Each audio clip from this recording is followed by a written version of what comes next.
இந்த உலகம் ஒரு நாள் முடிவுக்கு வரும் என்று நீங்கள் நினைத்ததுண்டா? அது எப்படி நடக்கும், எப்போது நடக்கும், யாருக்கும் சரியாக தெரியாது. ஆனால் உலகத்தில் உள்ள பெரிய மதங்கள் இந்த உலகின் முடிவை பற்றி சில அறிகுறிகளை முன்பே கூறி வைத்திருக்கின்றன. உலகத்தில் மிகப்பெரிய 5 மதங்கள் சொன்ன உலக இறுதி அறிகுறிகளை பார்க்கலாம்.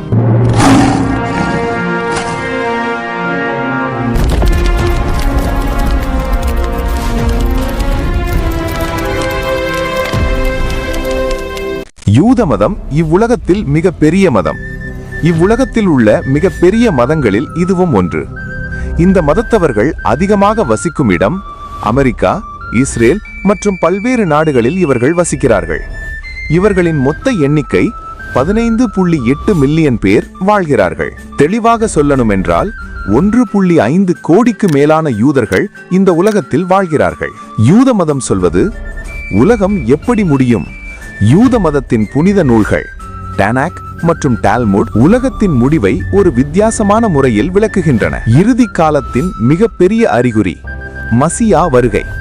அவர் உலகத்திற்கு சமாதானத்தை கொண்டு வருவார். ஆனால் அமைதிக்கு முன் குழப்பம் வரும். போர், அநியாயம், மனிதரின் சோதனை காலம். இந்த உலகம் அழிவதில்லை, அது சுத்தமாக மாற்றப்படும். அனைவருக்கும் ஒரு நாள் வரும். Final judgment. நல்லவர்களும் கெட்டவர்களும் பிரிக்கப்படுவார்கள். இறந்தவர்கள் மீண்டும் உயிர்த்தெழுவார்கள். நீதிமான்கள் புதிய உலகத்தில் வாழ்வார்கள். இந்த காட்சிகளை முன்கூட்டியே கூறியவர்கள் ஐசையா, இசேக்கியல், டேனியல். இறுதியில் யுத்தம் இல்லை, அமைதி மட்டுமே இருக்கும். யூத மதத்தில் உள்ள அனைத்து மக்களும் நம்புவது மசியா வருகை. அவர் எப்போ உலகத்திற்கு வாராரோ அப்போது இவ்வுலகம் புதுப்பிக்கப்படும் என்பதே அவர்களுடைய ஒரு நம்பிக்கை. யூத மதம் சொல்வது உலகம் முடிவதில்லை, அது ஒரு புதிய ஆரம்பம். அடுத்து நாம் பார்க்க போகும் மதம் புத்த மதம். புத்த மதம் சொல்லும் உலக அழிவை பற்றி தெரிந்து கொள்வதற்கு முன்னாடி இந்த உலகத்தில் புத்த மதம் எவ்வளவு தூரம் பரவி இருக்கிறது என்பதை முதலில் தெரிந்து கொள்வோம். புத்த மதம் உலகின் முக்கியமான மதங்களில் ஒன்றாகும். உலகம் முழுவதும் சுமார் 50 கோடி மக்கள் புத்த மதத்தை பின்பற்றுகின்றனர். சீனா, தாய்லாந்து, ஜப்பான், மியான்மர் போன்ற நாடுகளில் இது அதிகமாக காணப்படுகிறது. இப்போது புத்த மதம் கூறும் உலக அழிவை பற்றி விரிவாக பார்க்கலாம். உலக அழிவை பற்றி புத்த மதம் கூறுவது புத்த மத நூல்கள் உலகத்தை ஒரு ஆரம்பமும் முடிவும் கொண்ட ஒன்றாக பார்க்கவில்லை. புத்த மதத்தின் முக்கிய நூல்கள் ட்ரீபிடாக்கா உலகம் சுழற்சியாக இயங்குகிறது என்று கூறுகின்றன. உலகம் உருவாகிறது, சில காலம் நிலைக்கிறது, பின்னர் அழிகிறது, மீண்டும் உருவாகிறது. இதுதான் சம்சாரம். சில நூல்களில் உலக அழிவு நெருப்பால் வரும் என்று கூறப்படுகிறது. பல சூரியர்கள் தோன்றி பூமி முழுவதும் தீயில் அழியும். மற்றொரு முறையில் பெரும் வெள்ளம் வரும், எல்லா நிலங்களும் நீரில் மூழ்கும். காற்றின் மூலம் அழிவு. மிகப்பெரிய புயல்கள் உலக அமைப்பையே சிதைக்கும். புத்த மதத்தில் ஒரு இறுதி நாள் கிடையாது. உலகம் ஒரே நாளில் முடிவதில்லை, அது ஒரு முடிவில்லா சுழற்சி. எதிர்காலத்தில் மைத்ரேயர் என்ற புத்தர் வருவார். அவர் தர்மத்தை மீண்டும் போதிப்பார். புத்த மதத்தின் முக்கிய செய்தி எல்லாமே நிலையற்றது, வாழ்க்கை மாறிக்கொண்டே இருக்கும். புத்த மதத்தின் மிகப்பெரிய நம்பிக்கை உலகம் இக்கட்டான சூழ்நிலையில் தவிக்கும் போது, குழப்பங்கள் ஏற்படும் போது மைத்ரேயர் புத்தர் வருவார், குழப்பத்தை தீர்ப்பார், மீண்டும் ஒரு அழகான உலகம் உருவாகும் என்பதே புத்த மக்களின் நம்பிக்கை. இந்த உலகில் பல மதங்கள் உள்ளன, ஆனால் அவற்றில் மிகப்பெரியது கிறிஸ்தவம். ஜீசஸ் கிரைஸ்ட் அவர்களின் போதனைகளை அடிப்படையாக கொண்ட இந்த மதம் இன்று உலகம் முழுவதும் சுமார் 240 கோடி மக்களால் பின்பற்றப்படுகிறது. இது உலக மக்கள் தொகையில் சுமார் 31% United states, Brazil, Mexico, Philippines போன்ற நாடுகளில் கிறிஸ்தவர்கள் அதிகமாக வாழ்கின்றனர். கிறிஸ்தவ மதத்தின் மைய கருத்துகள் அன்பு, மன்னிப்பு, கருணை, மனிதனை நேசிப்பது, எதிரியை மன்னிப்பது, அமைதியாக வாழ்வது. இவை அனைத்தும் இந்த மதத்தின் அடிப்படை. கிறிஸ்தவ மதத்தின் புனித நூல் பைபிள். இந்த நூலில் உலகின் முடிவு பற்றியும் கூறப்பட்டுள்ளது. உலகம் முடிவடையும் முன் பல அறிகுறிகள் தோன்றும். போர், பஞ்சம், நிலநடுக்கம், மனிதர்களின் மனசாட்சி குறைதல், நாடு நாடாக எழும் போர் முழக்கங்கள், அழிவு, பசியால் வாடும் மனிதர்கள், உணவுக்காக போராடும் உலகம், பூமி நிலநடுக்கம், எதிர்பாராத பேரழிவுகள், மனிதர்களின் மனசாட்சி குறையும், அன்பு குளிர்ந்து போகும். அதன் பின் ஜீசஸ் கிரைஸ்ட் மீண்டும் வருவார் என்று நம்பப்படுகிறது. இது செகண்ட் கம்மிங் என்று அழைக்கப்படுகிறது. அதன் பின் வரும் நாள் ஜட்ஜ்மெண்ட் டே. அன்று மனிதர்கள் செய்த நல்லதும் கெட்டதும் கணக்கிடப்படும். நல்லவர்கள் ஸ்வர்க்கம், தீயவர்கள் நரகம். இது பைபிள் கூறும் இறுதி தீர்ப்பு. இந்த உலகம் ஒரு நாள் முடிவுக்கு வரும் என்று பைபிள் கூறினாலும் அதன் முக்கியமான செய்தி நல்ல வாழ்க்கை வாழுங்கள், அன்புடன் இருங்கள், மற்றவர்களுக்கு உதவுங்கள். கிறிஸ்தவர்களின் நம்பிக்கை இறுதி நாளில் இயேசு பூமிக்கு வருவார், இந்த பூமியை பேரழிவிலிருந்து காப்பாற்றுவார் என்பதே அவர்களின் நம்பிக்கை.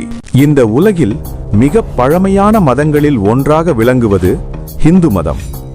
உலகம் முழுவதும் சுமார் 120 கோடி மக்கள் ஹிந்து மதத்தை பின்பற்றுகின்றனர்.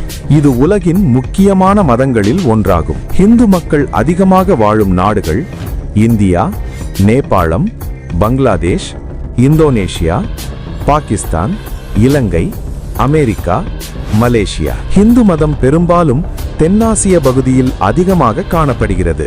இது ஆயிரக்கணக்கான ஆண்டுகள் பழமையான ஒரு ஆன்மீக மரபாகும். ஹிந்து மதத்தின் முக்கியமான நூல்கள் உலகத்தின் இயல்பையும் காலத்தின் சுழற்சியையும் விளக்குகின்றன.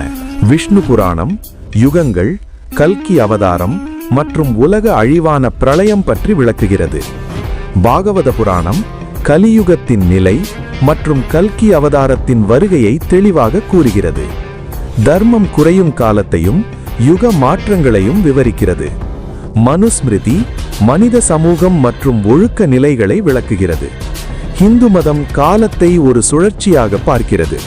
சத்தியயுகம், திரேதாயுகம், துவாபர யுகம், கலியுகம். ஒரு காலத்தில் உலகம் முழுவதும் குழப்பம் நிறைந்திருக்கும்.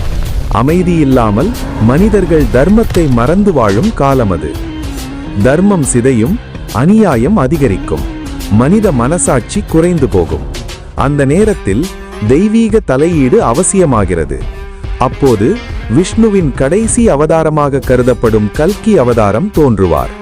கல்கி அவதாரம் தீமையை அழித்து தர்மத்தை மீண்டும் நிலைநிறுத்துவார்.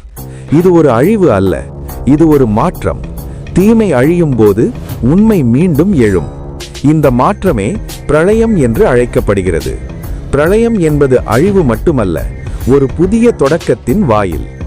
அழிவு என்பது முடிவு அல்ல, அது மறுபிறவிக்கான பாதை. பிரம்மாவின் ஒரு நாள் ஒரு முழு உலக சுழற்சி. அது முடிந்ததும் மீண்டும் ஒரு புதிய உலகம் உருவாகும். இவ்வாறு உலகம் மாறிக்கொண்டே இருக்கும். காலம் மாறும், மனிதர்கள் மாறுவர். ஆனால் ஒரு விஷயம் மட்டும் நிலைத்திருக்கும், அது தர்மம்.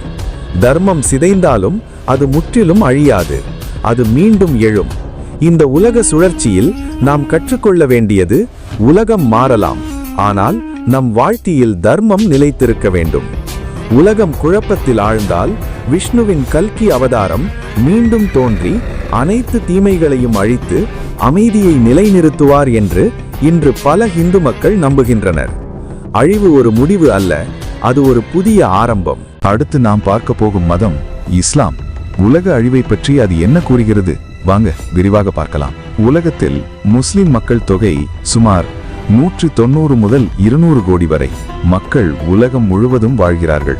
இஸ்லாம் உலகில் 2வது பெரிய மதம், மேலும் மிக வேகமாக வளர்ந்து வரும் மதமாகும். Indonesia, Pakistan, India, Bangladesh, Nigeria, Egypt, Iran, துருக்கி இவ்வாறான பல நாடுகளில் முஸ்லிம் மக்கள் அதிகமாக வாழ்கின்றனர். இப்போது இஸ்லாம் உலக அழிவை பற்றி என்ன கூறுகிறது என்பதை பார்க்கலாம்.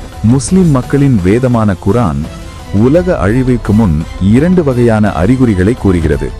சிறிய அறிகுறிகள் மற்றும் பெரிய அறிகுறிகள். முதலில் சிறிய அறிகுறிகளை பார்க்கலாம். இவை இறுதி காலத்தின் ஆரம்பத்தை காட்டுகின்றன.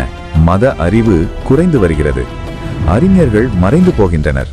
மக்கள் உண்மையை அறியாமல் வாழ்கின்றனர். மதத்தை தவறாக விளக்கும் மனிதர்கள் அதிகரிக்கின்றனர். உண்மையும் பொய்யும் கலந்த உலகம் இது. பொய் அதிகரிக்கிறது, நம்பிக்கை குறைந்து வருகிறது. சின்ன விஷயங்களுக்கே சண்டைகள் வெடிக்கின்றன. அநியாயமும் கொலைகளும் அதிகரிக்கின்றன. பணம் அதிகம், ஆனால் மன அமைதி இல்லை. செல்வம் உயர்கிறது, தர்மம் குறைகிறது. மக்கள் போட்டி போட்டு உயரமான கட்டிடங்களை கட்டுகின்றனர். குழந்தைகள் பெற்றோருக்கு கீழ்ப்படியாமல் இருக்கின்றனர். மனித குணங்கள் மாறுகின்றன. வெட்கம் குறைகிறது. இசை, வினோதம், மதுவருந்தல் அதிகரிக்கிறது. தவறான செயல்கள் சாதாரணமாகி விடுகின்றன. நிலநடுக்கங்கள் அதிகரிக்கின்றன. பருவ மாற்றங்கள் ஏற்படுகின்றன, மாறுகின்றன. நேரம் வேகமாக ஓடுவது போல தோன்றுகிறது. திடீர் மரணங்கள் அதிகரிக்கின்றன. நண்பர்களையும் நம்ப முடியாத நிலை. மக்கள் உலக வாழ்க்கையை மட்டுமே விரும்புகின்றனர். இறைவனை நினைப்பது குறைந்து வருகிறது. இவை அனைத்தும் இஸ்லாம் கூறும் சிறிய அறிகுறிகள். அடுத்து இஸ்லாம் கூறும் பெரிய அறிகுறிகளை பார்க்கலாம். இவை உலக முடிவிற்கு முன் நிகழும் மிகப்பெரிய சம்பவங்கள். தஜ்ஜால், இது மிகப்பெரிய சோதனை. தன்னை இறைவன் என்று கூறுவான். அதிசயங்களை காட்டி மக்களை தவறாக வழிகடத்துவான். இவனது நெற்றியில் காஃபிர் என்று எழுதப்பட்டிருக்கும். ஈசா நபி அலைஹிஸ்ஸலாம் வானிலிருந்து இறங்குவார். தஜ்ஜாலை அழிப்பார். உலகில் நீதியை நிலைநிறுத்துவார். யாஜூஜ் மற்றும் மாஜூஜ் மிகப்பெரிய அழிவை ஏற்படுத்தும் மக்கள். உலகம் முழுவதும் குழப்பத்தை உருவாக்குவார்கள். புகை, உலகம் முழுவதும் பரவும் ஒரு பெரிய புகை மக்களுக்கு துன்பம் தரும். பூமி உயிரினம், பூமியிலிருந்து வரும் ஒரு விசித்திரமான உயிரினம். தாபத்தில் அர்த், மனிதர்களிடம் உண்மையை அறிவிக்கும். சூரியன் மேற்கில் உதயமாகும். இது இயற்கைக்கு மாறான மிகப்பெரிய நிகழ்வு. இதற்கு பிறகு தௌபா ஏற்கப்படாது. 3 பெரிய நிலநடுக்கங்கள், ஒன்று கிழக்கில், ஒன்று மேற்கில், ஒன்று அரபு தீபகற்பத்தில். பெரிய நெருப்பு ஏமன் பகுதியிலிருந்து வரும். மக்களை ஒன்று சேர்க்கும் ஒரு அச்சமூட்டும் நெருப்பு. இமாம் மஹ்தி அலைஹிஸ்ஸலாம் நீதியுடன் ஆட்சி செய்வார். உலகில் சமநிலையை ஏற்படுத்துவார். இந்த அறிகுறிகள் ஒன்றுக்கு பிறகு ஒன்று வேகமாக நடைபெறும் என்று ஹதீஸ்களில் கூறப்படுகிறது. இறுதியாக இஸ்லாம் சொல்லும் செய்தி, அன்புடன் வாழுங்கள், நேர்மையாக நடங்கள், குர்ஆன் மற்றும் நபிகள் நாயகம் காட்டிய வழியில் நடங்கள் என்று இஸ்லாம் கூறுகிறது. இஸ்லாம் மக்களின் நம்பிக்கை. இமாம் மஹ்தி வருகை, அடுத்து ஈசா நபி அலைஹிஸ்ஸலாம் வருகை. இந்த மாதிரி பயனுள்ள வீடியோ பார்க்கணும் என்று நினைத்தால் உடனே எங்க சேனலை சப்ஸ்கிரைப் பண்ணுங்க. அப்படியே பக்கத்துல உள்ள பெல் ஐகானை கிளிக் பண்ணுங்க. அப்பதான் நாங்க போடுற வீடியோ உங்களுக்கு நோட்டிபிகேஷன் உடனுக்குடன் வரும். திரும்பவும் ஒரு பயனுள்ள வீடியோ மூலமாக சந்திப்போம். இணைந்திருங்கள்.